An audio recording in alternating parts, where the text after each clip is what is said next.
علماء و عوام میں حائل خلیج دور کرنے کی ایک منفرد کاوش۔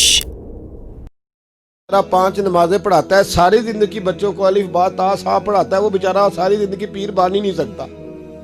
پیر اس نہیں بننا ہے جس نے 1.5-2 مہینے غسل نہیں کرنا، اسی نے بننا ہے جس نے کوئی 4-5 کلو لوہا اٹھا لینا ہے۔ کوئی معیار بناؤ۔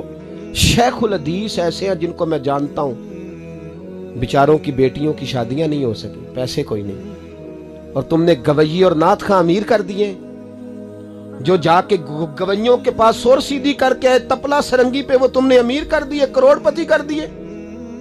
وہ جعلی پیر جو دعا تک نہیں جسے مانگنی آتی، وہ کھرب پتی ہے، اور مسجد کا امام بیچارہ رو رہا ہے کہ چلو کہیں سے پیسے آ جائیں تو میں بھی بچی کی کہیں نسبت کر دوں۔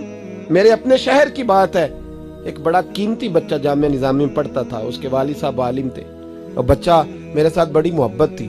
چھوڑ چھاڑ کے وہ بچہ کہنے لگا میں ساؤتھ کوریا جا رہا ہوں، میں نے نہیں پڑھنا۔ 2-3 سال سے چھوڑ گیا۔ اس کے ابا نے مجھے فون کیا کہ آپ سے بڑی عقیدت رکھتا ہے، آپ اس کو سمجھائیں۔ میں نے فون کیا، میں نے کہا بیٹا تو پڑھ۔ کہنے لگا حضرت صاحب ابا جی 35 سال مسجد میں رہے ہیں، میری بہنیں اس طرح کی ہیں کہ شاید کبھی غیر محرم کو میری بہنوں نے بھی نہ دیکھا ہو، تینوں کی تینوں قرآن کی حافظہ ہیں، فاضل عربی ادیب عربی کیا ہے، سارا دن قرآن پڑھتی ہیں۔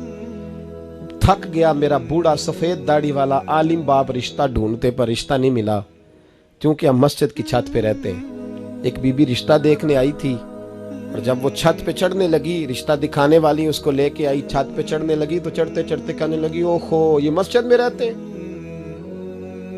میرا بیٹا سسرال آئے گا تو دوستوں کہاں بٹھائے گا، میں نے نہیں کرنا رشتہ۔ کہتے ہیں منت کی میرے باپ نے کہ چھت پہ جا کے دیکھ تو لے۔ کہنے لگی نا بھائی رشتہ نہیں کرنا۔ اتنا ظلم اس قوم نے کیا، اتنی زیادتی۔ کہنے لگا صاحب میں نے نہیں پڑھنا، میں نے مال کمانا ہے، اس لیے کہ میری بہنیں روتی ہیں، خدا کا خوف کرو، بس کر دو، بڑا ہو گیا۔ مدارس کے بچوں کو وہ روٹی کھانے کو ملتی ہے جو میں اور آپ کھائیں تو بیمار ہو جائیں، جو مدارس کے بچوں کو روٹی کھانے کو ملتی ہے، اور ان کو جس طرح ان کا استحصال کیا جاتا ہے، لائنوں میں لگا کے انہیں خیرات کی طرح کھانا دیا جاتا ہے، اور جو ان بیچاروں کا عشر ہوتا ہے 100 روپیہ ختم کے بعد جب چودھری صاحب دیتے ہیں تو 200 وہ باتیں بھی سناتے۔ یہ ظلم کر رہے ہو۔ ربیع الاول آئے گا تو یہاں جناب میلے لگیں گے، اور یہاں حالت یہ ہوگی کہ 25,000 50,000 60 کہاں سے آیا تمہارے پاس پیسہ؟ یہاں لٹانے کے لیے پیسے ہیں، اور مسجد کا امام منت کرے 6 سال کے بعد بھی کہ 2,000 بڑھا دو تو کہتے قاری صاحب اتنے پیسے نہیں جمع ہوتے۔ یہ پیسہ کہاں سے آتا ہے؟ خدا کا واسطہ۔ علماء و عوام میں حائل خلیج دور کرنے کی ایک منفرد کاوش۔